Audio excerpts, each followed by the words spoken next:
विद्यार्थी मित्रांनो, स्पष्टीकरण कौशल्याच्या पहिल्या भागात आपण स्पष्टीकरण कौशल्याची तात्विक पार्श्वभूमी अभ्यासली. त्यात स्पष्टीकरण कौशल्याची व्याख्या, त्याची गरज व निकष यांचा अभ्यास केला. आजच्या दुसऱ्या भागात आपण स्पष्टीकरण कौशल्याचे आवश्यक घटक याविषयी माहिती अभ्यासू. आवश्यक घटक म्हणजे काय, तर त्या घटकाशिवाय स्पष्टीकरण होऊच शकत नाही. ते घटक नसतील तर स्पष्टीकरणात कुठेतरी अपूर्णता राहील. तेव्हा स्पष्टीकरणाच्या आवश्यक घटकांविषयी क्रमाक्रमाने माहिती अभ्यासूया. मित्रांनो, स्पष्टीकरण कौशल्याचे एकूण 5 घटक आहेत. पहिला घटक आहे पारिभाषिक शब्दांचा उपयोग, यूज ऑफ टेक्निकल टर्म्स, शॉर्टकटमध्ये TT. दुसरा आहे स्पष्टीकरण दुव्यांचा वापर, use of explanation links, EL. तिसरा आहे सहहेतुक पुनरावृत्ती, पर्पजफुल रिपिटेशन, PR. चौथा आहे शाब्दिक स्पष्टीकरणाचा उपयोग, use of verbal illustration, VI. आणि पाचवा आहे अशाब्दिक स्पष्टीकरणाचा उपयोग, use of non verbal illustration म्हणजे NVI. तर पहिला घटक आपण अभ्यासतो आहोत पारिभाषिक शब्दांचा उपयोग, यूज ऑफ टेक्निकल टर्म्स अर्थात TT. प्रत्येक विषयाला शास्त्रीय स्वरूप असते आणि हे शास्त्रीय स्वरूप टिकवून ठेवणारे त्या शास्त्राने मान्य केलेले काही शब्द असतात. त्यांनाच पारिभाषिक शब्द किंवा तांत्रिक शब्द असे म्हणतात. या शब्दांचा वापर स्पष्टीकरणात आलाच पाहिजे, तरच विषयाचे शास्त्रीय स्वरूप टिकून राहते. अन्यथा स्पष्टीकरणात अपूर्णता राहते. विद्यार्थीसुद्धा संबंधित विषयाच्या ज्ञानापासून दुरावतात. त्यांची बोधात्मक संरचना व्यवस्थित होत नाही. आता बोधात्मक संरचना याचा अर्थ काय, तर बोध म्हणजे आकलन होणे किंवा समजणे. म्हणजे विद्यार्थ्यांना जो भाग समजलेला असतो तो भाग विद्यार्थ्यांना व्यवस्थितपणे लक्षात राहतो. परंतु उदाहरणार्थ एखादा घटक आहे आणि त्या घटकाचे समजा 4 मुद्दे असतील. त्यातील पहिल्या मुद्द्याचं शिक्षकाने व्यवस्थितपणे स्पष्टीकरण केलं आणि स्पष्टीकरण करताना पारिभाषिक शब्दांचा उपयोग केला, म्हणजे टेक्निकल टर्मचा वापर केला आणि तो घटक विद्यार्थ्यांना व्यवस्थित समजला. तो भाग विद्यार्थ्यांना दीर्घकाळपर्यंत लक्षात राहील. परंतु दुसरा घटक समजावून सांगत असताना किंवा स्पष्टीकरण करताना शिक्षकांनी जर पारिभाषिक शब्दांचा व्यवस्थितपणे वापर केला नाही आणि स्पष्टीकरण समजा व्यवस्थित झालं नसेल तर तो घटक विद्यार्थ्यांना समजणार देखील नाही आणि त्यामुळे तो लक्षात पण राहणार नाही. आणि त्याच्यानंतर तिसरा घटक पुन्हा शिक्षकाने अतिशय चांगल्या पद्धतीने समजावून दिला, तो घटकसुद्धा विद्यार्थ्यांना लक्षात राहील. पण याच्यात होतं काय आहे की पहिला घटक आणि तिसरा घटक विद्यार्थ्यांना व्यवस्थित समजलेला आहे, परंतु दुसरा घटक जो आहे तो विद्यार्थ्यांना व्यवस्थित समजलेला नाही. म्हणजे पहिल्या घटकाची लिंक दुसऱ्या घटकाशी लागलेली नाही आणि दुसऱ्या घटकाची लिंक ही तिसऱ्या घटकाशी लागलेली नाही.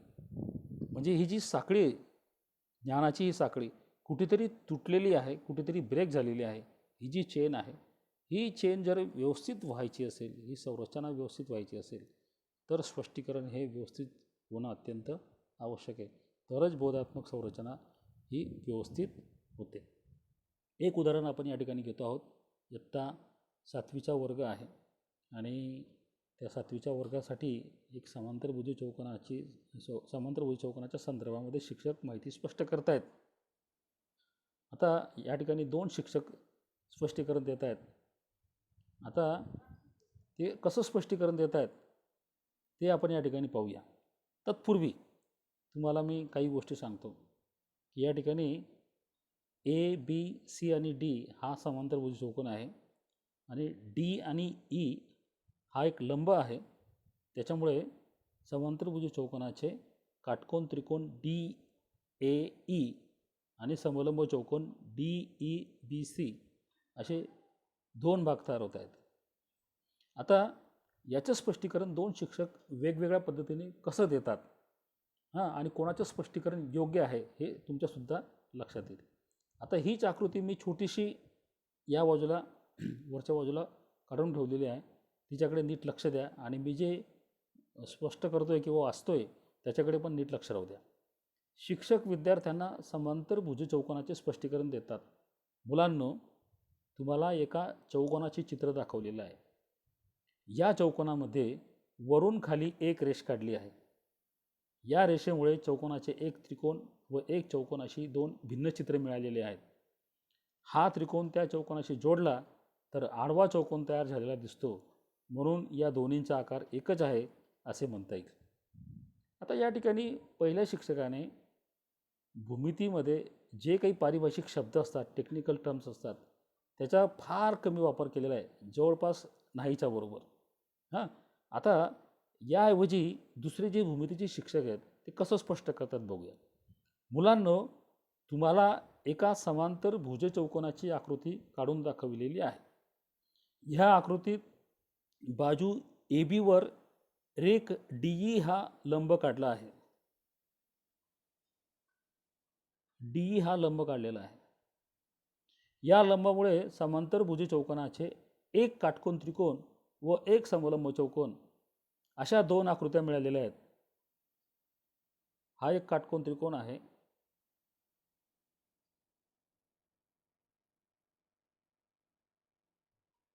हा एक काटकोन त्रिकोण आणि हा एक समलंब चौकोन अशा दोन आकृत्या मिळालेल्या आहेत. काटकोन त्रिकोण डी ए ई हा समलंब चौकोन डी ई बी सीला जोडला तर आयत तयार झालेला दिसतो. आता या ठिकाणी हा जो इकडचा जो काटकोन त्रिकोण आहे तो जर समजा इथं जोडला म्हणजे ती आकृती अशा पद्धतीने तयार होते, आयत तयार होते, लक्षात घ्या. म्हणून या दोन्हींचे क्षेत्रफळ एकच आहे असे म्हणता येते. आता या ठिकाणी दोन्ही शिक्षकांनी स्पष्टीकरण केलेले आहे. पहिल्या शिक्षकांनी पारिभाषिक शब्दांचा वापर केलेला नाही, दुसऱ्या शिक्षकांनी पारिभाषिक शब्दांचा वापर केलेला आहे. काय फरक आहे ते आपण बघूया. पहिल्या शिक्षकाने चौकोन हा शब्द वापरला तर दुसऱ्या शिक्षकाने समांतर भुज चौकोन हा शब्द वापरला. बघा फरक. पहिल्या शिक्षकाने चित्र हा शब्द वापरला तर दुसऱ्या शिक्षकाने आकृती हा शब्द वापरला. पहिल्या शिक्षकाने वरून खाली एक रेष तर दुसऱ्या शिक्षकाने एक लंब असा शब्द वापरला. पहिल्या शिक्षकाने त्याला आडवा चौकोन म्हटला, नंतर दुसऱ्या शिक्षकाने त्याला आयत म्हटलं. पहिल्या शिक्षकाने त्याला आकार म्हटलं, दुसऱ्या शिक्षकाने त्याला क्षेत्रफळ असं नाव दिलेलं आहे.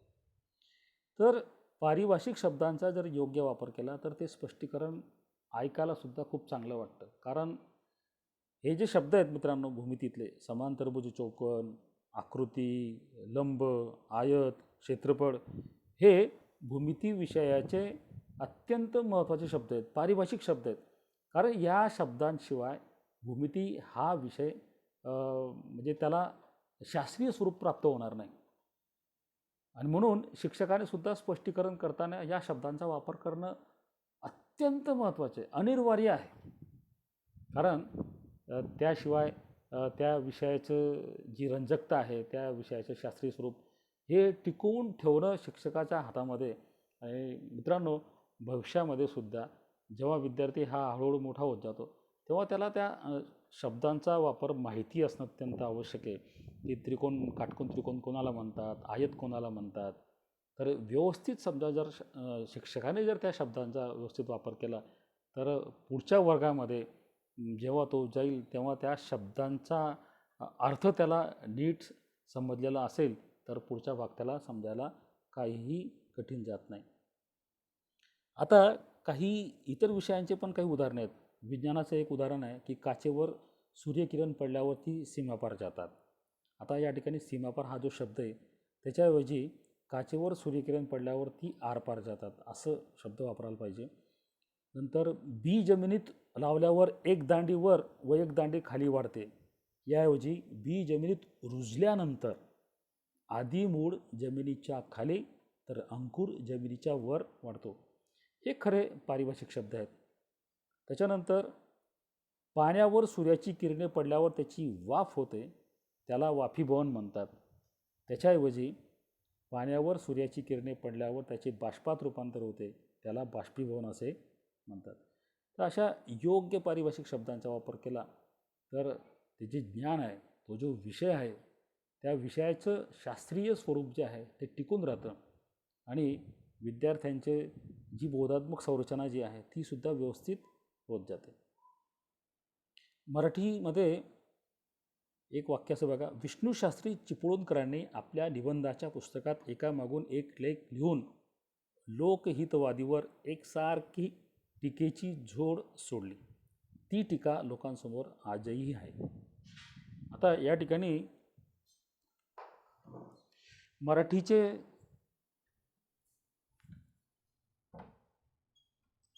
याऐवजी विष्णूशास्त्री चिपळूणकरांनी आपल्या निबंधमालेत लेखावर लेख लिहून लोकहितवादींवर पर्जन्यासम टीकास्त्र सोडले. ती टीका जनमानसासमोर आजमितीस आहे. आता या ठिकाणी लेखावर लेख लिहून लोकहितवादींवर पर्जन्यासम, आता एकामागून एक लिहिणं हा शब्द आणि त्याच्यापेक्षा पर्जन्यासम म्हणजे पर्जन्य म्हणजे पावसासारखं, पाऊस जसं एकसारखा पडत असतो तसं पर्जन्यासम टीकास्त्र सोडले आणि ती टीका जनमानसासमोर आजमितीस आहे. तर अशा पद्धतीने भाषेमध्ये जेव्हा शिक्षक अशा चांगल्या चांगल्या शब्दांचा वापर करतो, म्हणजे पारिभाषिक शब्दांचा वापर करतो, त्याच्यामुळे काय होतं की विद्यार्थ्यांचा शब्दसंग्रह, शब्दभांडारसुद्धा खूप वाढतो. आता पारिभाषिक शब्द म्हणून कधीकधी शिक्षकांना वाक्प्रचाराचा किंवा म्हणींचा सुद्धा वापर करावा लागतो. जसं शब्दशः अर्थापेक्षा आणि विशिष्ट अर्थाने रूढ होऊन बसलेल्या वाक्याला वाक्प्रचार असे म्हणतात. यामुळे आशय नेमका व थोडक्यात व्यक्त करता येतो. आता मराठीमध्ये सुपारी देणे हा वाक्प्रचार आहे आणि त्याचा अर्थ होतो सौदा करणे किंवा करार करणे, हा त्याचा अर्थ होतो. घर घेण्याचे निश्चित ठरताच आजच मी रामभाऊ यांना सुपारी दिली. आता सुपारी दिली याचा अर्थ काय झाला की समजा घराची जी काही किंमत असेल 2 लाख, 3 लाख, 5 लाख, 10 लाख ही किंमत समजा ठरली.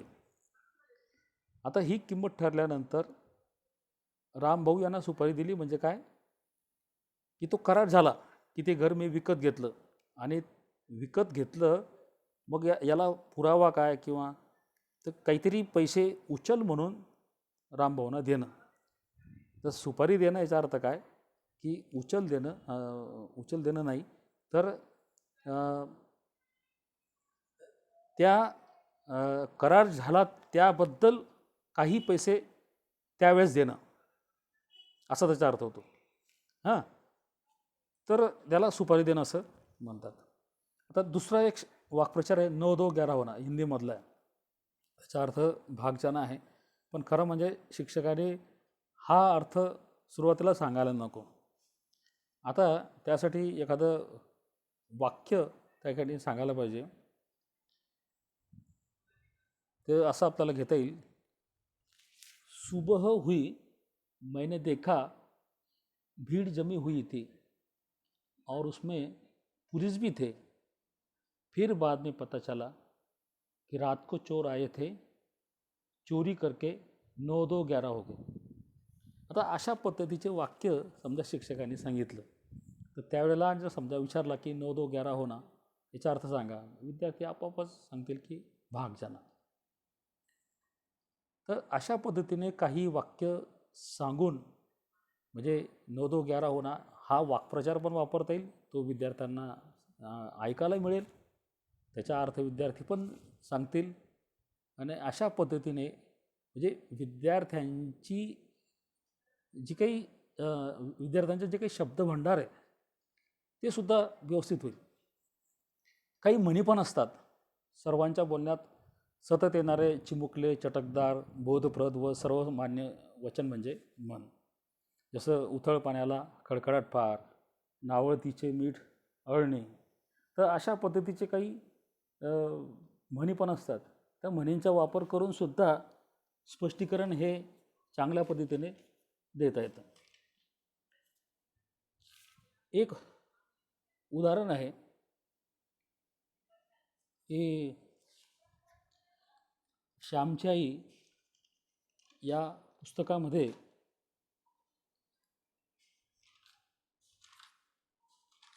श्याम हा खोटं बोलतो असं त्याच्या आईच्या लक्षात आलेलं होतं. परंतु तसं काहीही नसतं. तेव्हा तो खोटं बोललेला नाही हे स्पष्ट करण्यासाठी त्याची आई त्याला म्हणते, अरे श्याम, तू चोरी केलेली नाहीस हे आता मला समजलंय.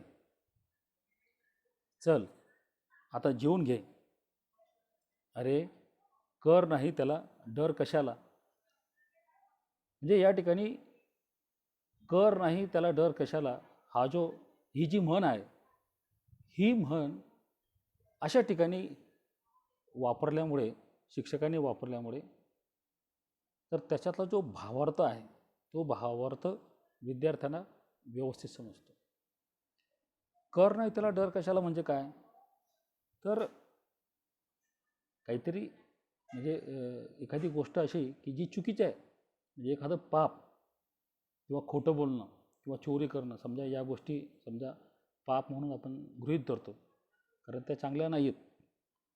आणि अशा वेळेला शिक्षक कर नाही त्याला डर कशाला अशा प्रकारची जी म्हण आहे ती केव्हा वापरू शकतात, तर श्यामचं उदाहरण देऊन त्या ठिकाणी त्यांना ती म्हण व्यवस्थितपणे वापरता येईल. तसंच उथळ पाण्याला खडखडाट फार किंवा नावळतीचे मीठ हळणी अशा म्हणींचा वापरसुद्धा शिक्षकांना व्यवस्थितपणे करता येईल. आता दुसरा जो मुद्दा आहे तो म्हणजे स्पष्टीकरण दुव्यांचा वापर. Use of explaining links, EL. ज्या शब्दांनी वाक्य जोडले जातात किंवा वाक्य जोडण्याच्या कामी दुव्याचे काम करतात, वाक्यात लिंकिंग साधण्याचे काम करतात, त्यांना स्पष्टीकरण असे म्हणतात. उदाहरणार्थ भूमितीचं एक कोण दुसऱ्या कोणाशी एकरूप असेल आणि दुसरा कोण तिसऱ्या कोणाशी एकरूप असेल तर पहिला कोण तिसऱ्या कोणाशी एकरूप असतो. आता या उदाहरणात आणि व तर या दोन शब्दांमुळे तिन्ही वाक्यांचे मिळून एक अर्थपूर्ण वाक्य तयार झाले. म्हणून आणि व तर या शब्दांना स्पष्टीकरण दुवे म्हणतात. असे किती स्पष्टीकरण दुवे असू शकतात? खूप सारे. आता आपण मराठी या विषयाचे काही स्पष्टीकरण दुवे बघूया. एक म्हणजे बघा, पण पहिल्या रांगेतले पण, परंतु, त्यामुळे, त्यानंतर, म्हणूनच, अशा रीतीने, ह्याकरिता, व त्याच्यानंतर पुढचा दुसऱ्या रांगेत असे सांगून, ज्या अर्थी, त्या अर्थी, म्हणून, यामुळे, अर्थात, या उलट. तिसऱ्या रांगेत मात्र, अनुक्रमे, जोपर्यंत, अन्यथा, आधी, नंतर, प्रमाणेच, तोपर्यंत. चौथ्या रांगेत किंवा, जर, तर, अथवा, परिणामतः, या उलट, या हेतूने, आणि, जरी, तरी, जसं जसे, तसं तसे, जेव्हा तेव्हा, तथापि, मात्र. तर हे जे आहेत यांना स्पष्टीकरण दुवे म्हणतात. हे स्पष्टीकरण दुवे काय करतात? दोन वाक्य जोडण्याचं काम करतात. आणि जेव्हा दोन किंवा दोनापेक्षा जास्त वाक्य अशा स्पष्टीकरण दुव्यांनी जोडली जातात तेव्हा अर्थपूर्ण वाक्य तयार होतात. आणि या अर्थपूर्ण वाक्यांमुळे स्पष्टीकरण चांगले होते, प्रभावी होते, विद्यार्थ्यांनासुद्धा लक्षात ठेवण्यासाठी खूप सोपं जातं. आता जशी मराठीमध्ये स्पष्टीकरण दुवे आहेत तसे हिंदी आणि इंग्रजीमध्ये स्पष्टीकरण दुवे पण आहेत. त्यातले काही स्पष्टीकरण दुवे पाहूया. हिंदीच्या अगोदर पहिल्या रांगेत क्योंकि, अगर, बल्कि. दुसऱ्या रांगेत इसलिए, किंतु, मगर. तिसऱ्या रांगेत और, चूंकि, जहाँ तक. आता इंग्रजीतले बघूया. And, so that, not only, but also, but, at, if, in that case, though, then. तर अशा पद्धतीने काही जे स्पष्टीकरण दुवे आहेत, या स्पष्टीकरण दुव्यांचा वापर करूनसुद्धा शिक्षक चांगल्या पद्धतीने स्पष्टीकरण करू शकतात. त्यानंतर पुढचा एक अत्यंत महत्त्वाचा घटक आहे, तो म्हणजे सहहेतुक पुनरावृत्ती. सहहेतुक म्हणजे हेतुपूर्वक, विनाकामाचं नाही, विना हेतूचं नाही. सहेतुक म्हणजे हेतुपूर्वक पुनरावृत्ती. हां, पुनरावृत्ती म्हणजे काय? पुनरावृत्ती म्हणजे पुन्हा पुन्हा केली जाणारी आवृत्ती, पर्पजफुल रिपिटेशन. हां, त्याला इंग्रजीमध्ये पर्पजफुल रिपिटेशन म्हणतात, PR. ही सहहेतुक पुनरावृत्ती शिक्षकांना जमली पाहिजे किंवा शिक्षकांनी केली पाहिजे. स्पष्टीकरण प्रभावी होण्याच्या दृष्टीने एखादा मुद्दा, शब्द किंवा वाक्य यांची पुनरावृत्ती करावी लागते. यालाच सहहेतुक पुनरावृत्ती असं म्हणतात. आता उदाहरणार्थ भूगोलाचं इयत्ता 5वीचं उदाहरण आहे. पृथ्वीची निर्मिती होत असताना सुरुवातीला ती वायू अवस्थेत होती. नंतर पृथ्वीला घनरूप अवस्था प्राप्त झाली. घन पदार्थाच्या आवरणास शिलावरण म्हणतात. शिलावरण हे अनेक प्रकारच्या खडकांपासून बनलेले आहे. या पदार्थाच्या आवरणात म्हणजेच शिलावरणात ग्रॅनाइट व बेसॉल्ट हे प्रमुख खडक आहेत. या उदाहरणात शिलावरण या शब्दाची 3 वेळा सहहेतुक पुनरावृत्ती केलेली आहे. मित्रांनो, शाब्दिक चौथा मुद्दा आहे शाब्दिक दाखल्यांचा किंवा उदाहरणांचा वापर. Use of verbal illustration, VI.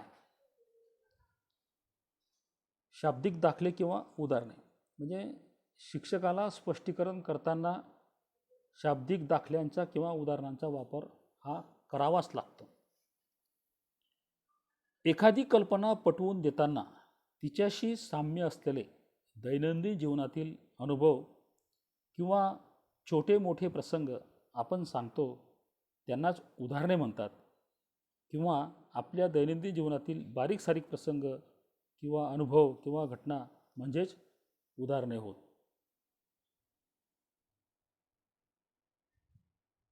एखादा मुद्दा स्पष्ट करताना त्याला उदाहरणे, दाखले, प्रसंग, कथा, दृष्टांत यांचा आधार घ्यावा लागतो. तेव्हा तो मुद्दा लवकर व चांगला समजतो. आता विज्ञानाचं एक उदाहरण या ठिकाणी आपल्याला घेऊया. इयत्ता 7वी उपघटक रेषीय गती. आता रेषीय गती या शब्दाचा अर्थ होतो रेषेसारखी गती. आता रेषीय गती या शब्दातच त्याचा अर्थ दडलेला आहे. रेषीय म्हणजे रेषेसारखी. आणि म्हणून शिक्षकाने रेषेसारखी असं म्हटल्यानंतर फळ्यावर जर समजा एक रेषा काढली आणि विद्यार्थ्यांना समजावून दिलं की रेषीय गती या शब्दाचा अर्थ होतो रेषेसारखी गती, म्हणजे फळ्यावर जी रेषा काढलेली मित्रांनो त्या रेषेसारखी गती, आणि रेषा ही समजा सरळ काढलेली असेल तेव्हा शिक्षक म्हणतात की एका सरळ रेषेतील गती. यावरनं रेषीय गती म्हणजे काय, तर एका सरळ रेषेत असणाऱ्या गतीला रेषीय गती असे म्हणतात. मग आता या ठिकाणी बारीक सारीक गोष्टी कोणकोणत्या आलेल्या आहेत, समजा आपण जर व्यवस्थितपणे जर विचार केला तर आपल्याला असं सांगता येईल की रेषीय गती या शब्दामध्ये रेषा हा शब्द आलेला आहे. त्याच्यानंतर सरळ रेषा हा एक मुद्दा आला. त्याच्यानंतर रेषेसारखे हा एक मुद्दा. त्याच्यानंतर प्रत्यक्ष रेषा. अशा पद्धतीने बारीक सारीक बाबींचा विचार करून जर शिक्षकाने त्याचं स्पष्टीकरण केलं तर ती व्याख्या चांगल्या पद्धतीने शिक्षकांना स्पष्ट करता येते. काही उदाहरणं पण शिक्षकांना द्यावी लागतील त्यासाठी. पहिलं तर व्याख्या, वस्तूच्या एका सरळ रेषेत असणाऱ्या गतीला रेषीय गती असे म्हणतात. रेषीय गतीची उदाहरणं आपल्याला कोणती घेता येतील, रस्त्यावर धावणारी कार. तर कार ही एका सरळ रेषेत जाते. मुंग्यांची गती, मुंग्यासुद्धा एका सरळ रेषेत चालतात. रस्त्यावरून चालणारा मनुष्य त्याच्यानंतर सैनिकांचे संचलन, नळातून पडणारे पाणी, रस्त्यावरून जाणारी बैलगाडी. तर अशा प्रकारे विज्ञानात उदाहरणांचा वापर करून स्पष्टीकरण करता येते व रेषीय गती ही संकल्पना मुलांना सहजपणे समजावून देता येते. दुसरा भाग आहे दाखले. दाखले म्हणजे काय मग, की एखादी कल्पना समजावून देताना आकलन सुलभतेने व्हावे म्हणून दुसरी एखादी घटना, प्रसंग किंवा व्यक्ती यांचा आपण उल्लेख करतो. अशा विशेष घटकांना किंवा प्रसंगांना किंवा व्यक्तीला दाखला असे म्हणतात. म्हणजेच दाखला देताना आपण एक प्रकारे तुलना करतो किंवा उपमा देतो. जसे तुलना करताना दोन सारख्या व्यक्तींमध्ये किंवा सारख्या वस्तूंमध्ये होते किंवा दोन संकल्पनांमध्ये होते, तसे दाखला देताना सुद्धा अगोदर आपल्याला काही माहिती असावी लागते किंवा अनुभव असावा लागतो किंवा तशा प्रकारच्या संकल्पनांसाठी आपले वाचन विस्तृत असावे लागते. त्याशिवाय आपल्याला दाखले देता येणार नाही. आता मराठीचा एक शिक्षक आहे आणि त्या शिक्षकाच्या एका पाठामध्ये झोपाळू व्यक्ती असा उल्लेख आलेला आहे. तर त्या झोपाळू व्यक्तीच्या संदर्भातलं स्पष्टीकरण देताना, दाखला देताना ती व्यक्ती म्हणजे दुसरा कुंभकर्णच. तर अशा पद्धतीचा दाखला ती व्यक्ती विद्यार्थ्यांना देते, ते शिक्षक विद्यार्थ्यांना देतात.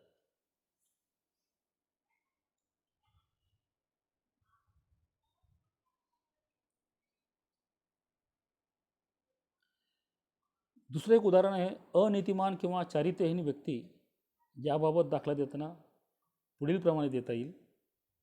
लिंबाची या झाडा त्याला साखरेचे आळे, आपुली ती फळे न सोडी, तैसे अधमाचे चित्त. अनीतिमान किंवा चारित्र्यहीन जी व्यक्ती आहे, हे 9वी किंवा 10वीच्या वरच्या वर्गांसाठी हा दाखला देता येईल. अनीतिमान किंवा चारित्र्यहीन व्यक्ती म्हणजे काय, की अशी व्यक्ती की जी कोणालाही आवडत नाही, लोकांना ही त्रासदायक आहे, तापदायक व्यक्ती असते. अशा व्यक्तींचा स्वभाव कधीही बदलत नाही आणि म्हणून मग अशा व्यक्तींच्या संदर्भात दाखला देताना त्यांना उपमा दिली जाते लिंबाच्या झाडाची. पण मग आता योग्य पारिभाषिक शब्द जर समजा वापरायचे असतील तर असंही बनू शकतात की अशा व्यक्ती लिंबाच्या झाडासारख्या कडू असतात. पण तेच पारिभाषिक शब्दांच्या वाक्यात जर समजा वापरलं, आता ते बघा, लिंबाची या झाडा साखरेचे आळे, आपुली ती फळे न सोडी, तैसे अधमाचे चित्त. म्हणजे संतांनी ज्या पद्धतीने त्या तिन्ही वाक्याची जी मांडणी केलेली आहे, तिची ओवी तयार केलेली आहे, तर त्याच्यावरनं त्या अनीतिमान किंवा चारित्र्यहीन व्यक्तीच्या संदर्भामध्ये थोडक्यात स्पष्टीकरण देता येतं. म्हणजे 10 वाक्य सांगण्यापेक्षा 3च वाक्य सांगायचे, परंतु त्याचं स्पष्टीकरण एकदम चांगल्या पद्धतीने करून टाकायचं. आता लिंबाच्या झाडाला समजा आपण साखरेचं आळं केलं. आळं करणं म्हणजे काय, की जिथं आपल्याला पाणी आपण टाकू शकतो, झाडाला आजूबाजूला आळं करतात आणि त्याला मातीचं आळं करतात ॲक्च्युली, परंतु आपल्याला उपमा द्यायची, आपल्याला दाखला द्यायचा आहे, मग त्याला समजा साखरेचं आळं केलं आणि मग पाणी टाकलं, मग त्या पाण्यामध्ये ती साखर विरघळली आणि ते गोड पाणी समजा जमिनीत गेलं आणि ते मुळाने शोषून घेतलं. पण लिंबाच्या झाडाचं वैशिष्ट्य काय, तर त्याचा गुणच कडवट आहे. म्हणून समजा त्याला गोड पाणी जरी दिलं, शोषून जरी समजा त्याने घेतलं, पण त्याचं जे गुण वैशिष्ट्य आहे कडवटपणा, ते कधीही सोडत नाही. पण त्याचं पान पण कडू असतं, त्याची फळं पण कडू असतात. मग कडवट हा त्याचा गुणधर्म आहे. मग तसंच या चारित्र्यहीन किंवा अनीतिमान ज्या व्यक्ती असतात, यांचं वागणं असंच असतं.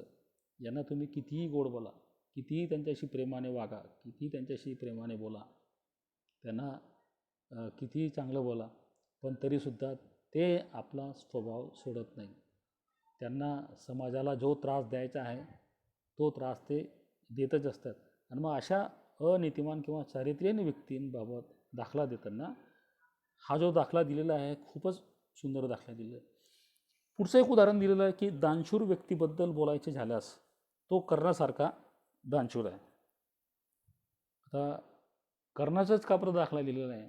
कारण कर्ण हा खूप दानशूर व्यक्ती होती. आपल्याला सगळ्यांना माहिती आहे की आपण महाभारतामध्ये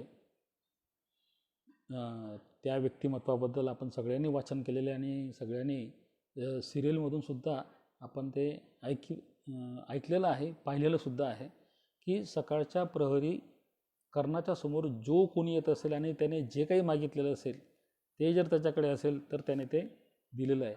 मग त्याने कवच कुंडलेसुद्धा मागून काढून दिलेली होती, इतका तो दानशूर होता. आणि कवच कुंडले वास्तविक पाहायला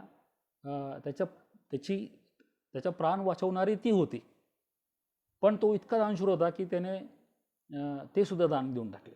म्हणजे तो इतका दानशूर, त्याच्यासारखं दानशूर व्यक्ती कोणीही नाही असा त्याचा अर्थ आहे. आणि म्हणून आता एखादी व्यक्ती समाजामध्ये दानशूर जर असेल तर अशा वेळेला त्या व्यक्तीबद्दल जर चांगले उद्गार काढायचे असतील किंवा चांगलं जर बोलायचं असेल तर मग कोणीही काय म्हणतं, अरे तो कर्णासारखा दानशूर आहे. तर अशा पद्धतीने आपण दानशूर व्यक्तीबद्दल स्पष्टीकरण हे देऊ शकतो. प्रसंग वर्णन करून स्पष्टीकरण करता येतं. प्रसंग म्हणजे एखादी घडलेली घटना. उदाहरणार्थ विषय विज्ञान इयत्ता 8वी, उपघटक रेणूंची वैशिष्ट्ये. यात आसंगीय बल स्पष्ट करताना गणपती दूध पितो ही घटना महाराष्ट्रात घडली, त्याचं वर्णन शिक्षकाने केलं पाहिजे. आता आसंगीय बल म्हणजे काय? दोन विजातीय पदार्थांच्या रेणूंमध्ये असलेल्या आकर्षण बलाला आसंगीय बल असे म्हणतात. दोन विजातीय पदार्थ म्हणजे काय? द्रव पदार्थ हा आणि स्थायू पदार्थ. स्थायूमध्ये मग तो धातू असेल किंवा माती असेल, आणि द्रव पदार्थामध्ये मग ते पाणी असेल किंवा दूध असेल किंवा अन्य पदार्थ असेल. आणि मग असे दोन विजातीय गुणधर्माचे पदार्थ एकत्र आले तर त्यांच्या रेणूंमध्ये आकर्षण बल तयार होऊन ते एकमेकांना चिपकतात असा त्याचा अर्थ आहे. पण हे आसंगीय बलाचं उदाहरण प्रसंग आपल्याला कसं वर्णन करता येईल? तर ते पुढील प्रमाणे, महाराष्ट्रात घडलेला एक प्रसंग आपल्याला सांगता येईल. तो म्हणजे महाराष्ट्रात शिवसेनेचे सरकार असताना त्यावेळी मुख्यमंत्री म्हणून मनोहर जोशी होते. एके दिवशी एका प्रसंगाची महाराष्ट्रातच काय पण भारतात व जगभर चर्चा झाली, आणि ती म्हणजे गणपती दूध पितो. खरं म्हणजे गणपती दूध पित नव्हता, परंतु दूध पिण्याचा आभास मात्र व्हायचा. त्यामुळे श्रद्धाळू लोकांना असे वाटायचे की गणपती दूध पितो. आणि मुख्यमंत्री मनोहर जोशी यांनी पुष्टी दिली.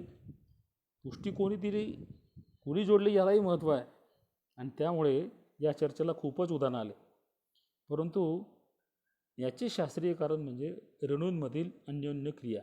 म्हणजे दोन विजातीय म्हणजे भिन्न जातीचे जे पदार्थ असतात त्यामधील रेणूंमध्ये एकमेकांना आकर्षित करून घेण्याची जी शक्ती असते तिला आसंगीय बल म्हणतात.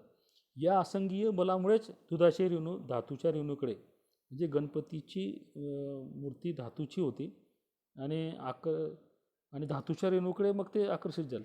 परिणामी ज्यावेळी दुधाचा पेला गणपतीच्या तोंडाला लावला जायचा त्यावेळेला दुधाचे रेणू द्रव हे गणपतीच्या तोंडापासून शरीराच्या भागाला चिकटून ते संपूर्ण दूध तबकामध्ये येत होते. या प्रसंगाचा वापर करून नेमकं आसंगीय बल कसं त्या ठिकाणी काम करत होतं हे विद्यार्थ्यांना सांगता येतं. आणि जी काही अंधश्रद्धा होती लोकांच्या मनामध्ये किंवा विद्यार्थ्यांच्या मनामध्ये, ती अंधश्रद्धा या प्रसंगातून आपल्याला दूर करता येते. मराठीचे शिक्षक असेल आणि एखादा पाठ शिकवताना क्रूर हा शब्द आला तर त्याचा अर्थ स्पष्ट करताना जालियनवाला बागेचे हत्याकांड हा भारतीयांवर ओढवलेला प्रसंग सांगता येईल. कारण त्यावेळेला जनरल डायरने जो हुकूम सोडला, जो आदेश केला की शूट, असं म्हटल्याबरोबर तिथं असलेल्या पोलिसांनी आणि त्या जालियनवाला बागेमध्ये असलेले जे काही लोक होते त्यांच्यावरती बेछूट गोळीबार केला. त्याच्यात भरपूर लोक त्याच्यामध्ये मेले. तर या प्रसंगातून आपल्याला की एखादी व्यक्ती किती क्रूर असू शकते, म्हणजे क्रूरता ही अशा प्रकारच्या प्रसंगातून विद्यार्थ्यांना स्पष्ट करून सांगता येते. वास्तविक क्रूर या शब्दाचा अर्थ सांगण्याचा कितीही प्रयत्न केला तरी सांगता येणार नाही किंवा त्याचे स्पष्टीकरण देता येणार नाही. परंतु प्रसंग जर सांगितला तर प्रसंगामुळे त्या क्रूरतेची भीषणता विद्यार्थ्यांच्या चांगल्या पद्धतीने लक्षात येते. आता मित्रांनो, चौथा एक भाग आहे, दृष्टांत देऊन सुद्धा स्पष्टीकरण करता येतं. दृष्टांत म्हणजे छोटीशी बोधगर्भ कथा. जे भाषेचे अध्यापन करताना छोट्या छोट्या बोध देणाऱ्या कथांचा वापर करून सुद्धा एखादा मुद्दा स्पष्ट करून सांगता येतो. त्यामुळे स्पष्टीकरण प्रभावी होते व मुद्दा पटकन समजतो. उदाहरणार्थ, मराठी या विषयात सर्व धर्म समभाव या शब्दाचे स्पष्टीकरण दृष्टांत देऊन करता येते. आता मित्रांनो, की कोणताही सर्व धर्म समभाव या शब्दाचा अर्थ काय होतो, की सर्व धर्मियांना सारखाच मान, कोणताही धर्म मोठा नाही किंवा कोणताही धर्म लहान नाही, सर्व धर्म समान आहेत. कोणत्याही धर्माच्या लोकांच्या रक्ताचा रंग लालच असतो हा दृष्टांत त्या ठिकाणी शिक्षक देऊ शकतात. मुस्लिम जरी असला तरी त्याचा रंग लाल, हिंदू व्यक्ती असेल तरी त्याच्या रक्ताचा रंग लाल असतो, ख्रिश्चन व्यक्ती जरी असेल तरी त्याच्या रक्ताचा रंग लाल असतो. म्हणजे वेगवेगळ्या धर्मातील लोकांच्या रक्ताचा रंग जो आहे तो लाल आहे. मग धर्म जरी समजा वेगवेगळे असले तरी त्या धर्मियांच्या रक्ताचा रंग जर समजा लाल असेल तरी मग धर्मसुद्धा हे सुद्धा समान असतात. अशा प्रकारे लाल रक्त हे समान असतं हा दृष्टांत देऊन धर्मसुद्धा समान असतात, त्याच्यात भेद नसतो. कारण धर्मांमध्ये सांगितलेले जे विचार असतात तर त्या विचारांमुळे व्यक्ती आचरण करतात, याला धर्माचरण असं म्हणतात. आणि मग धर्म कोणताही का असे ना, तो असं कधीच म्हणत नाही की आपला धर्म हा श्रेष्ठ आहे आणि दुसऱ्याचा धर्म हा कनिष्ठ आहे. आणि म्हणून सर्व धर्म समभाव हे स्पष्ट करण्यासाठी रक्ताचं उदाहरण हे देता येतं, दृष्टांत हा देता येतो. दुसरं एक उदाहरण आहे, दोघांचे भांडण तिसऱ्याचा लाभ. ही एक म्हण आहे आणि या म्हणीचे स्पष्टीकरण दृष्टांत देऊन करता येते. त्यासाठी दोन मांजर व एक माकड अशी कथा सांगून करता येते. जसं दोन मांजरींनी एक लोण्याचा गोळा पळवला व त्याने सारखा करण्याचे ठरवले. त्यासाठी तराजू आणला व लोण्याचे दोन भाग करून दोन्ही पारड्यात ठेवले. परंतु तराजू समान होत नव्हता. त्यांचे भांडण सुरू झाले. तेव्हा एक माकड आले व त्याने त्यांना सांगितले की मी तुम्हाला समान करून देतो. माकडाने ज्या पारड्यात लोण्याचा गोळा जास्त होता तिथून काढून घेतला व खाऊन घेतला. तेव्हा ते पारडे वर गेले. नंतर त्याने दुसऱ्या पारड्यातील गोळा काढून खाल्ला व ते वर गेले. असे करत करत त्याने लोण्याचे गोळे खाऊन टाकले व तिथून धूम ठोकले. दृष्टांत काय, की समजून उमजून समजा वाटा पाडला असता तर दोघांनाही मिळाले असते, परंतु तिसरामध्ये पडला व त्याने सर्वच संपवले. त्याचा फायदा त्याला झाला, काहीही न करता त्याला मिळाले. परंतु ज्यांनी मेहनत घेतली ते भांडत बसले व त्यांना काही मिळाले नाही. म्हणून म्हणतात दोघांचे भांडण तिसऱ्याचा लाभ.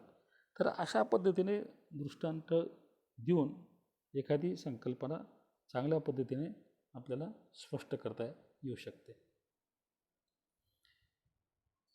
कथा सांगून सुद्धा स्पष्टीकरण देता येते. जसं एकी हेच बळ किंवा एकीची बळ ही मन स्पष्ट करण्यासाठी जाळ्यात अडकलेल्या पक्ष्यांची कथा आपल्याला सांगता येते. तुम्हाला सगळ्यांना माहिती आहे की एकदा एका पारध्याने शेतामध्ये जाळं लावलेलं होतं आणि त्याला पक्षी पकडायचे होते आणि जाळ्याच्या जवळ त्याने धान्य टाकलेलं होतं. ते धान्य वेचण्यासाठी टिपण्यासाठी ते पक्षी जेव्हा तिथं आले आणि ते अडकले, त्यांना उडता येत नव्हतं. ते एक एक उडण्याचा प्रयत्न करत होते, परंतु जाळ्यातून त्यांची सुटका होत नव्हती.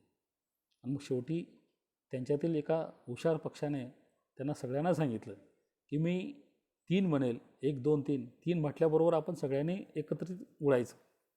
तर तसंच केलं आणि असं त्यांच्या लक्षात आलं की एकदम ते उडाले आणि ते जाळ्यासहित ते उडून गेल्यामुळे त्यांची नंतर सुटका झाली. हा ही एक कथा आहे. म्हणजे कथेच्या माध्यमातून एकीचं बळ काय असतं हे स्पष्ट करता येतं. किंवा आपल्या हाताची जी बोटं आहेत, प्रत्येक बोट हा एवढंच प्रभावीपणे काम करू शकणार नाही, त्याची शक्ती एवढी नसते. परंतु 5ही बोटं जेव्हा समजा एकत्रितपणे जेव्हा येतात ती मूठ बनते आणि मूठ ही शक्तिमान असते, प्रभावी असते, दुसऱ्याला ठोसा लगावू शकते. आणि म्हणून एकीचं बळ काय असतं तर अशा पद्धतीने सुद्धा आपण चांगल्या पद्धतीने स्पष्टीकरण देऊ शकतो. आता वाक्प्रचारांचा व म्हणींचा वाक्यात उपयोग करणे. कधीकधी मुलांना शब्दांचा अर्थ न सांगता किंवा न विचारता त्या शब्दाचा उपयोग एखाद्या वाक्यात करायचा व त्यावरून विद्यार्थ्यांना शब्दाचा अर्थ विचारावा. जसं आता मागे आपण काही वाक्प्रचार दिले होते की डोळे उघडणे, सुपारी देणे, वारी करणे, औषधाला देखील न उरणे इत्यादी. आणि रामभाऊंनी घर विकत घेण्याचे ठरताच त्यांनी पंडितरावांना सुपारी दिली, हे उदाहरण आपण हे. तर पंडितरावांना सुपारी दिली याच्या मग या वाक्यावरनं सुपारी देणे याचा अर्थ काय असा प्रश्न शिक्षक करू शकतात आणि मग विद्यार्थी त्याचं उत्तर देऊ शकतात. म्हणींच्या बाबतीत सुद्धा तसंच की उथळ पाण्याला कडकडाट फार, नावरतीचे मीठ आणणे, कर नाही त्याला दर कशाला. याचं एक उदाहरण या ठिकाणी आपल्याला देता येईल. ते म्हणजे काय की ज्याच्या हातून पाप घडलेलं नाही त्याला भीती बाळगण्याचे कारण नाही, असा या म्हणीचा अर्थ आहे. या म्हणीचा एका वाक्यात उपयोग करता येणार नाही, त्यासाठी त्या अर्थाशी संबंधित अशा काही वाक्यांची गरज असते. उदाहरणार्थ, श्याम तू रडू नकोस, तू चोरी केलेली नाही, हे आता लक्षात आलं, चल जेवून घे, अरे कर नाही त्याला डर नाही. तर अशा पद्धतीने जेव्हा शिक्षक वाक्य सांगतात आणि नंतर मग त्याचा अर्थ विचारतील की कर नाही त्याला डर नाही, या म्हणीचा अर्थ काय, तर विद्यार्थी तेव्हा सांगतील की जर समजा काही चुकीचं काम जर केलेलं नसेल तर त्या व्यक्तीला घाबरण्याचं सुद्धा काही काम नाही. आणि 7वा जो मुद्दा आहे याच्यातला तो म्हणजे सोपा प्रतिशब्द वापरणे. म्हणजे एखादी संकल्पना पटवून देताना त्या शब्दाशी साम्य असलेला दैनंदिन जीवनातील अनुभवांचा आधार घेऊन आशयातील शब्दापेक्षा वेगळा शब्द समजा वापरता येतो, त्यालाच सोपा प्रतिशब्द असे म्हणतात. बऱ्याच वेळेला काही शब्द संस्कृतमधून आलेले असतात आणि हे जे मूळ शब्द असतात आणि मग हे मूळ शब्द स्पष्ट करण्यासाठी मग परिचित शब्द त्यांच्यासाठी वापरावे लागतात. जसं मराठीमध्ये जल हा शब्द आला असेल तर त्याच्यासाठी पाणी, कानन हा शब्द आलेला असेल तर अरण्य, अंबुज हा शब्द आला असेल त्यासाठी कमल. तर अशा पद्धतीने त्या शब्दांच्या बदल्यात सोपा प्रतिशब्द शिक्षकाला वापरता येतो. विज्ञानात स्थायी पदार्थाला घनपदार्थ असं सुद्धा वापरता येतो. इतिहासामध्ये समजा तह शब्द आला असेल तर त्याला करार हा शब्द वापरतात. इंग्रजीत डिफिकल्टी असेल तर त्याला हार्ड वापरता येतो. बिगिनिंग शब्द असेल तर त्याला स्टार्टिंग असं वापरता येतं. तर अशा पद्धतीने शाब्दिक उदाहरणे त्यांचा वापर करून स्पष्टीकरण हे जास्तीत जास्त चांगल्या पद्धतीने हे करता येतं. आता शेवटचा एक मुद्दा 5वा जो आवश्यक घटक आहे तो म्हणजे अशाब्दिक उदाहरणांचा उपयोग, use of non verbal illustration, NVI. एखादा मुद्दा स्पष्ट करताना जेव्हा शब्द अपुरे पडतात तेव्हा शब्दांच्या मदतीला प्रत्यक्ष वस्तू, प्रतिकृती, चित्रे, नकाशे, तक्ते, आलेख इत्यादी येतात व संबंधित मुद्दा किंवा संकल्पना विद्यार्थ्यांना स्पष्ट होते. आता अशाब्दिक याचा अर्थ असा होतो की शब्दांचा वापर करायचा नाही. शाब्दिक म्हणजे शब्दांचा वापर आणि अशाब्दिक म्हणजे काय तर शब्दांचा वापर करून उदाहरणे न देता स्पष्टीकरण देणं. आता शब्दांचा वापर न करता उदाहरणे कशी द्यायची किंवा स्पष्टीकरण कसं करायचं, तर मग शब्दांच्या व्यतिरिक्त आहेत तर मग काय आहेत, मग आकृत्या आहेत, चित्रे आहेत, प्रतिकृती आहे, प्रत्यक्ष वस्तू आहेत, यांचा वापर आपल्याला करावा लागेल. तर आता काय काय आपण वापरू शकतो अशाब्दिकमध्ये. तर पहिलं आपण वापरू शकतो प्रत्यक्ष वस्तू, म्हणजे प्रत्यक्ष अनुभूती. शिक्षकांना ज्याची संकल्पना शिकवावयाची आहे आणि तीच वस्तू शिकवण्यासाठी वर्गात आणली असेल तर त्याला प्रत्यक्ष वस्तू असे म्हणतात. उदाहरणार्थ विज्ञान विषयामध्ये अमूर्त संकल्पना स्पष्ट करण्यासाठी प्रत्यक्ष प्रयोग किंवा एखादी वस्तू विद्यार्थ्यांना दाखवली तर ती संकल्पना विद्यार्थ्यांना सहजपणे समजते. उदाहरणार्थ उष्णता ही अमूर्त संकल्पना आहे, तिचे स्पष्टीकरण देण्यासाठी प्रयोगच करावा लागेल. आता समजा उष्णतेची व्याख्या समजा आपण केली की औष्णिक ऊर्जेचा जो भाग स्थानांतरित होतो त्या भागात स्थानांतरणाची क्रिया होत असताना उष्णता असे म्हणतात. आता एवढी कठीण व्याख्या समजा आपण विद्यार्थ्यांना सांगितली, ती फलकावर समजा लिहून दिली आणि त्याचं तोंडी कितीही स्पष्टीकरण देण्याचा प्रयत्न केला तरीसुद्धा ती व्याख्या विद्यार्थ्यांना समजणार नाही. मग त्याच्याऐवजी समजा आपण एक प्रयोग समजा करून दाखवला विद्यार्थ्यांना. त्यासाठी गुंडाळ फलकावरती अशा पद्धतीची आकृती काढून आणलेली असेल आणि त्या आकृतीमध्ये एक स्टँड आहे, त्याच्यानंतर एक तिवई आहे आणि त्या तिवईवरती एक चंचुपात्र ठेवलेलं आहे आणि मोठं चंचुपात्र आहे आणि त्याच्यामध्ये 1 लिटर पाणी भरलेलं आहे आणि स्टँडला तापमापी लावलेली आहे आणि खालून एक बर्नर सुरू केलेलं आहे. आता 1 किलोग्रॅम पाण्याचे तापमान 14.5 डिग्री ते 15.5 डिग्रीपर्यंत 1 डिग्रीने वाढवण्यासाठी लागणाऱ्या उष्णतेस 1 किलो कॅलरी उष्णता असे म्हणतात. आता या ठिकाणी समजा आपण असा विचार केला, हे जे बर्नर आहे या ठिकाणी, हे जे बर्नर या ठिकाणी आहे, या बर्नरची उष्णता या चंचुपात्राला मिळेल आणि चंचुपात्रामध्ये पाणी आहे, त्या पाण्याला या चंचुपात्राची उष्णता मिळेल आणि मग पाण्याचे तापमान 1 डिग्रीने झाल्यानंतर ते कशाने मोजता येतं, तर या ठिकाणी ही जी तापमापी दिसते या तापमापीने ते तापमान मोजता येईल. म्हणजे औष्णिक ऊर्जा जी इथून बर्नरपासून निघते ती चंचुपात्राला येते आणि चंचुपात्रापासून पाण्याला जाते आणि पाणी गरम झालं किंवा नाही हे समजण्यासाठी आपण तापमापीचा वापर करून ते तापमान 1 डिग्रीपर्यंत झालं किंवा नाही हे आपल्याला समजतं. तर ही जी औष्णिक ऊर्जा असते तर ती औष्णिक ऊर्जेचे स्थानांतरण एका जागेपासून दुसऱ्या जागेवरती जाते आणि एका जागेपासून दुसऱ्या जागेवरती जेव्हा ती उष्णता जाते ती स्थानांतरित होते तेव्हा तिला उष्णता असं म्हणतात. तर अशा पद्धतीने आपण आकृतीचा वापर करून ती अमूर्त संकल्पना अशाब्दिक म्हणजे आकृतीच्याद्वारे किंवा प्रयोगाच्याद्वारे विद्यार्थ्यांना व्यवस्थितपणे समजावून सांगू शकतो. कारण इथं सगळ्या प्रत्यक्ष वस्तू आहेत. आकृती भले काढलेली असेल परंतु प्रत्यक्ष वर्गामध्ये हे सगळं प्रयोगाचं साहित्य शिक्षक जेव्हा वर्गात घेऊन जातात आणि जेव्हा हे सगळा प्रयोग व्यवस्थितपणे करतात, त्याचे निरीक्षण करतात, विद्यार्थ्यांना बोलवतात निरीक्षणासाठी, तर तेव्हा विद्यार्थ्यांना उष्णता ही संकल्पना व्यवस्थितरित्या समजते. त्यानंतर वनस्पतीचे अवयव शिकविताना जसे मूळ, खोड, पान, फूल, फळ इत्यादी आवश्यक होतात आणि त्या प्रत्येक अवयवाच्या बारीक सारीक भागांची माहिती देण्यासाठी नुसती आकृती काढून उपयोगाचे नाही, तर तो घटक किंवा वनस्पतीचा भाग विद्यार्थ्यांना प्रत्यक्ष वर्गात आणून दाखवावा लागेल. तेव्हाच त्या भागाचे बारकावे मुलांना समजतील व ती अमूर्त संकल्पना प्रत्यक्ष वास्तूमुळे सहज व सोपी होते.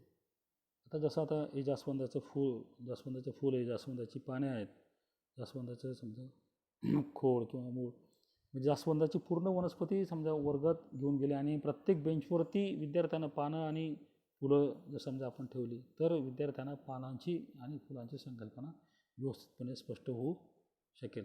म्हणजे प्रत्यक्ष वस्तू म्हणजे या ठिकाणी प्रत्यक्ष पान आणि प्रत्यक्ष फूल जर विद्यार्थ्यांना बघायला दिलं, त्यांना हाताळू दिलं आणि निरीक्षण करू दिलं तर ती संकल्पना अधिक चांगल्या पद्धतीने विद्यार्थ्यांना समजू शकते. गणित या विषयातील संकल्पना या आता अमूर्तच असतात.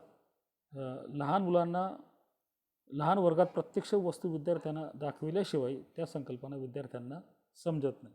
उदाहरणार्थ नैसर्गिक संख्या, पूर्णसंख्या तसेच संच त्यासारख्या संकल्पना जर स्पष्ट करण्यासाठी प्रत्यक्ष वस्तू या उपयोगी पडतात व अमूर्त संकल्पना समजण्यास मदत होते.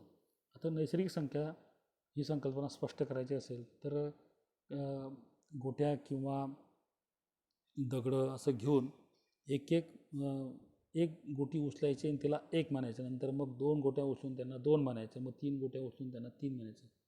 तर अशा पद्धतीने प्रत्यक्ष वस्तू आणि 1, 2, 3 या अमूर्त ज्या संकल्पना आहेत त्या विद्यार्थ्यांना व्यवस्थितपणे आपल्याला स्पष्ट करता येऊ शकतात. आता संचय ही संकल्पना स्पष्ट करावायची असेल तर किल्ल्यांचा जुडगा, म्हणजे एका तारेमध्ये घरातील अलग अलग प्रकारच्या किल्ल्या ज्या असतात, कपाटाच्या असतात, दाराच्या असतात, या सगळ्या किल्ल्या जर समजा एके ठिकाणी आणल्या तर त्याला जुडगा असं म्हणतात, किल्ल्यांच्या जुडगा. तर हे संचाचं एक उत्तम उदाहरण आपल्याला सांगता येईल, पक्ष्यांच्या थवा. तर संचय ही संकल्पना अशा पद्धतीने विद्यार्थ्यांना स्पष्ट करून सांगता येऊ शकते.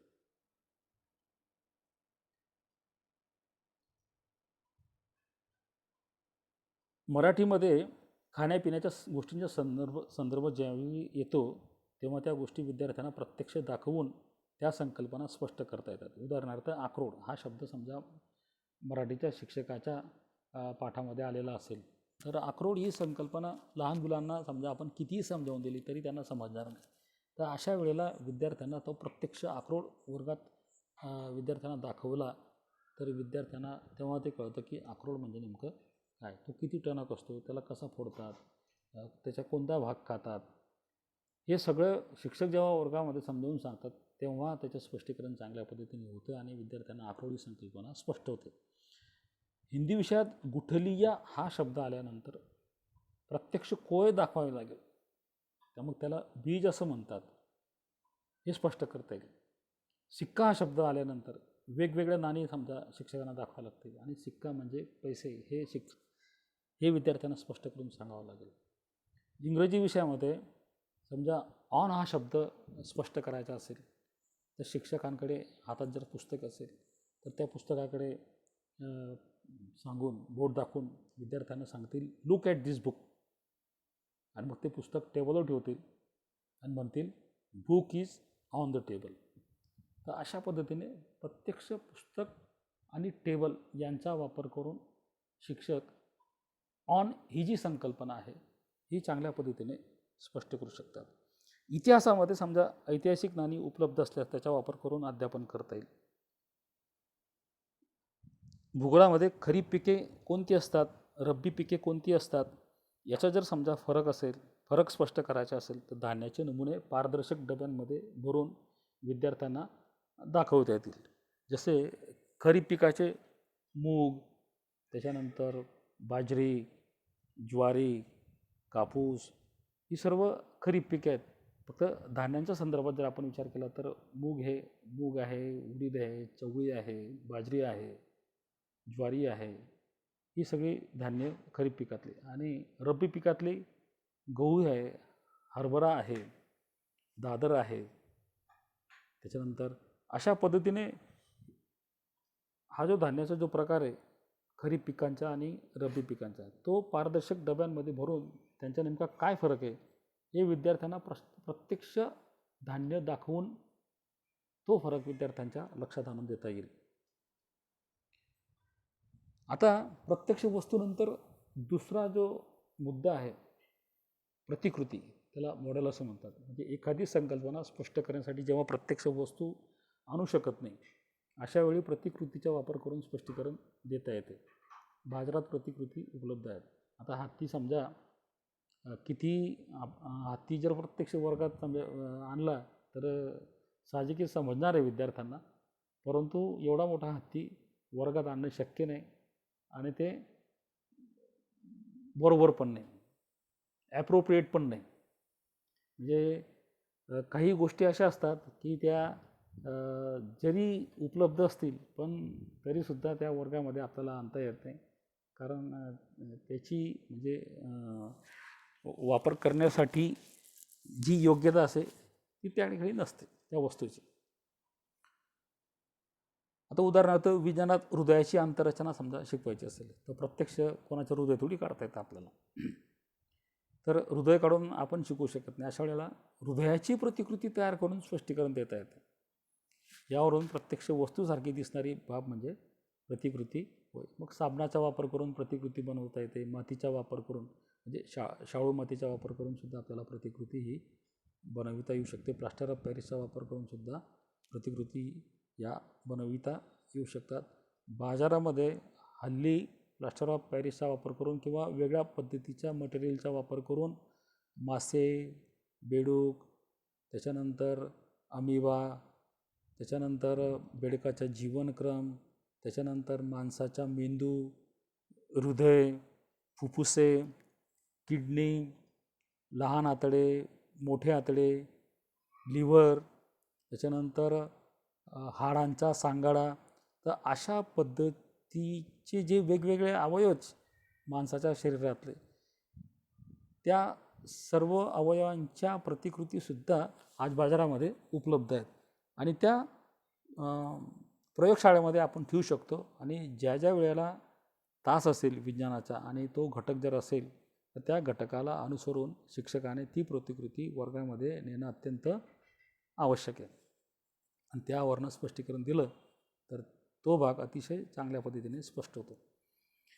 गणितामध्ये त्रिकोणाचे प्रकार, चौकोनाचे प्रकार, वर्तुळ, वर्तुळाचे घटक, वर्तुळाचा व्यास आणि त्रिज्या यामधील संबंध, अपूर्णांक, वर्तुळाचे क्षेत्रफळ आणि आयताचे क्षेत्रफळ यातील संबंध, संख्यारेषेवर परिमेय व अपरिमेय संख्या दाखविणे, घड्याळ वापरून वेळ, विविध कोन, न्यू वूडचा वापर करून दोन पट्ट्या कापून त्या मध्यभागी एकमेकांना जोडून विविध कोन स्पष्ट करता येतात, आयलरचे सूत्र इत्यादी.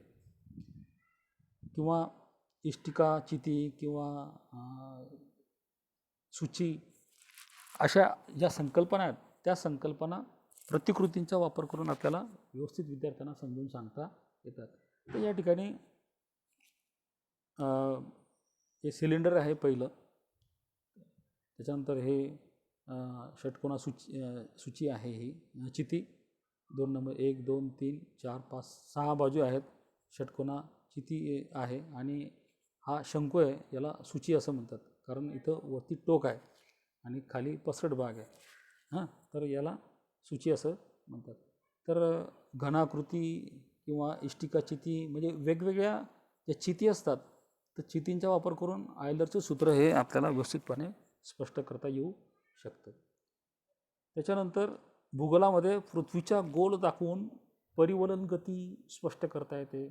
तसेच विषुववृत्त, रेखावृत्त, वेगवेगळ्या देशांचे स्थान, विस्तार, समुद्र, उत्तर ध्रुव, दक्षिण ध्रुव इत्यादी भाग विद्यार्थ्यांना दाखवले जातात. आता उदाहरणार्थ या ठिकाणी हा ग्लोब आहे, पृथ्वीचा गोल. ही जी वरची दिशा जी आहे ती उत्तर दिशा आहे मित्रांनो, आणि मग ही पूर्व दिशा, ही पश्चिम दिशा, ही उत्तर दिशा आणि ही खालची दक्षिण दिशा. आता पृथ्वी ही पश्चिमेकडून पूर्वेकडे फिरते, तर या पद्धतीने आपण दाखवू शकतो.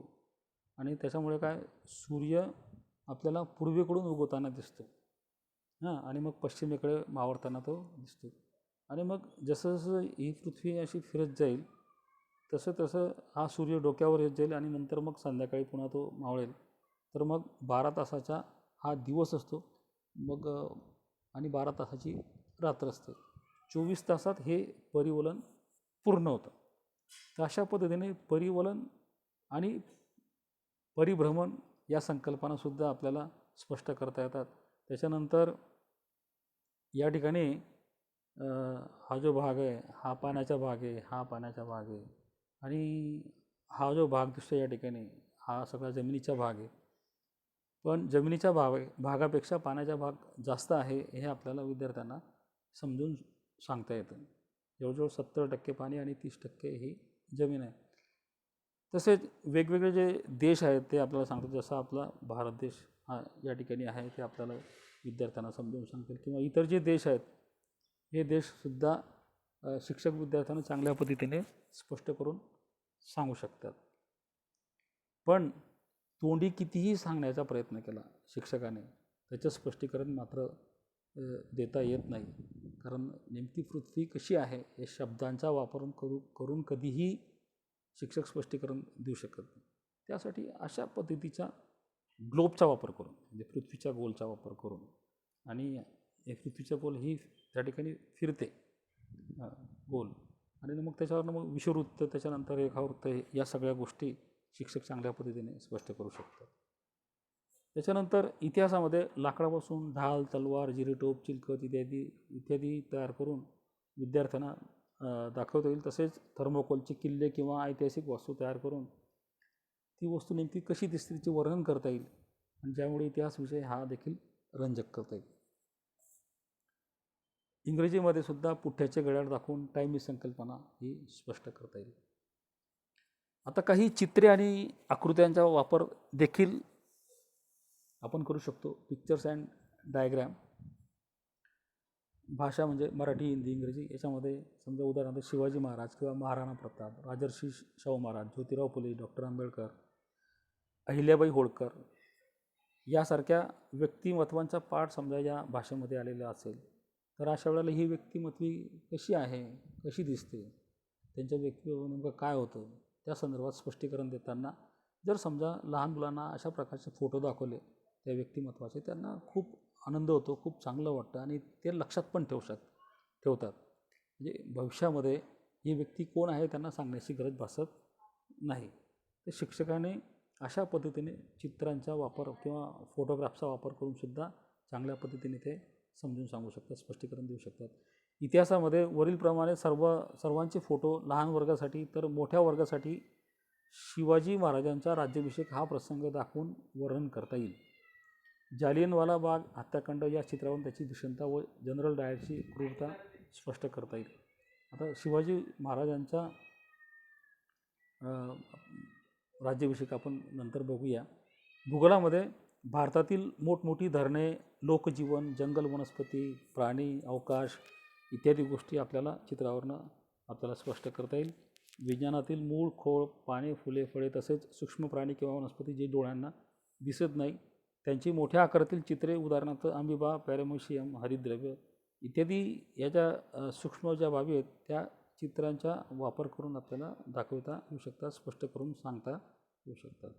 गणितामध्ये विविध गणितज्ञांचे फोटो, गुंडाळ फलकावरील आकृत्या, बाजारात तयार मिळणाऱ्या आकृत्या यांचा वापर करून सुद्धा स्पष्टीकरण चांगल्या पद्धतीने करता येऊ शकतं. आता या ठिकाणी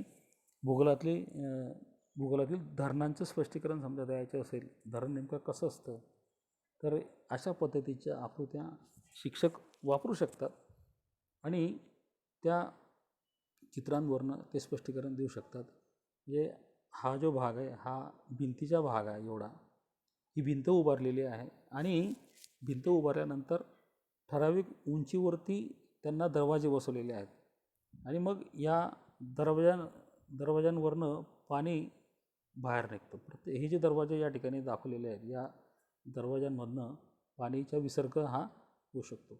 समजा जास्त कमी पाऊस पडला आणि धरण खूप फुल भरलं असेल आणि ओसंडून वाहत असेल तर अशा वेळेला धरण फुटण्याची शक्यता असते आणि मग हे जे जास्तीचे पाणी असतं ते धरणाचे दरवाजे उघडून तो विसर्ग हा बाहेर टाकला जातो आणि धरण हे सुरक्षित ठेवलं जातं.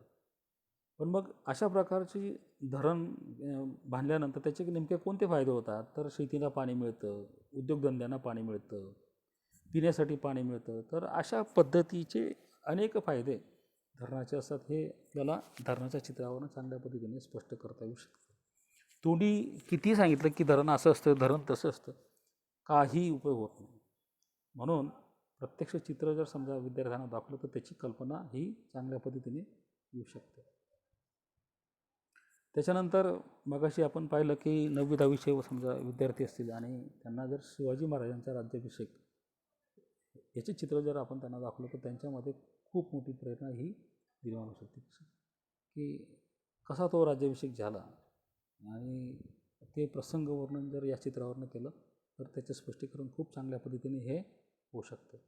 त्याच्यानंतर विज्ञानाचं आपण उदाहरण बघितलं होतं की अमिबा आणि पॅरामेशियम सारखे हे जे सूक्ष्म जीव आहेत ते नेमके दिसतात कसे, ते असतात कसे, त्यांचा आकार कसा असतो हे आपल्याला अशा पद्धतीने चित्रावरून व्यवस्थितपणे स्पष्ट करून सांगता येऊ शकतं. आता चौथा मुद्दा आहे नकाशे.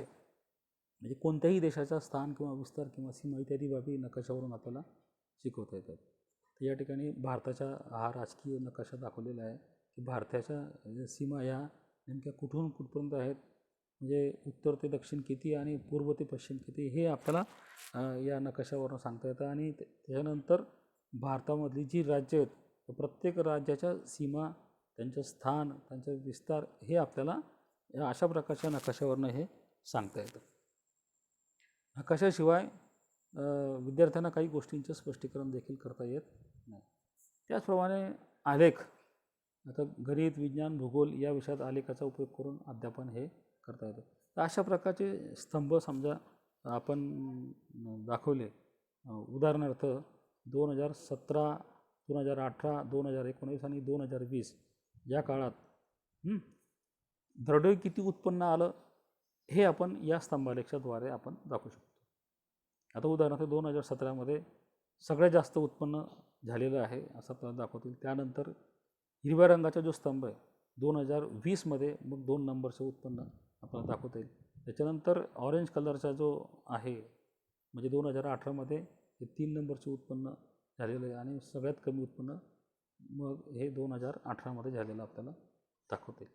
तर अशा पद्धतीने 4 वर्षाचे हे दरडोई उत्पन्न जे आहे ते स्तंभालेखाचा वापर करून सुद्धा आपल्याला स्पष्ट करता येतं. गणितातल्या सुद्धा काही गोष्टी, उदाहरणार्थ विद्यार्थ्यांची उपस्थिती म्हणजे सोमवार, मंगळवार, बुधवार आणि गुरुवार हे या 4 दिवसांची उपस्थितीचं समजा हा जो आलेख असेल तर आपल्याला असं विद्यार्थ्यांना विचारता येईल की सर्वात जास्त उपस्थिती कोणत्या वारी आहे, तर सोमवारी आहे. त्याच्यानंतर कोणत्या वारी सगळ्यात कमी उपस्थिती आहे, तर बुधवारच्या दिवशी आहे. दुसऱ्या क्रमांकाची उपस्थिती कोणत्या वारी आहे, तर गुरुवारी आहे. तर अशा पद्धतीचे प्रश्न विचारून म्हणजे स्तंभालेखाचा वापर करून आपण चांगल्या पद्धतीने स्पष्टीकरण हे करू शकतो. म्हणजे गणितामध्ये, विज्ञानामध्ये, भूगोलामध्ये आलेखाचा वापर आपल्याला करता येतो. हवेमध्ये शेकडा वायूंचे प्रमाण किती आहे त्यासाठी वर्तुळालेखचा सुद्धा वापर करता येतो. आणि शेवटचा जो एक महत्त्वाचा मुद्दा आहे तो म्हणजे प्रक्षेपित साधने. म्हणजे याच्यात आता पूर्वी OHP होतं, इपिडायस्कोप होतं, फिल्म स्ट्रिप प्रोजेक्टर होते, स्लाईड प्रोजेक्टर होते. पण आता त्या सगळ्या गोष्टींची जागा आता प्रोजेक्टरने घेतलेली आहे. म्हणजे एक पडदा असतो आणि पडद्यावरती आता ते प्रोजेक्शन केलं जातं. त्यासाठी एक प्रोजेक्टर असतो आणि संगणकाचा वापर करून, इंटरनेटचा वापर करून सर्च करून जी माहिती विद्यार्थ्यांना पडद्यावर दाखवायची आहे त्याचं सर्चिंग करून बरोबर ती माहिती निवडतात आणि ती प्रोजेक्टरच्या मदतीने पडद्यावरती दाखवली जाते. आज प्रोजेक्टर आणि कॉम्प्युटरचा वापर करून चांगल्या पद्धतीची माहिती विद्यार्थ्यांना स्पष्ट करूनही सांगता येते.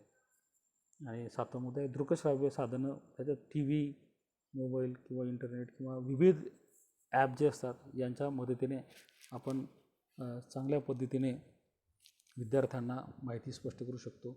TVच्या माध्यमातून खूप माहिती स्पष्ट करून सांगता येतात.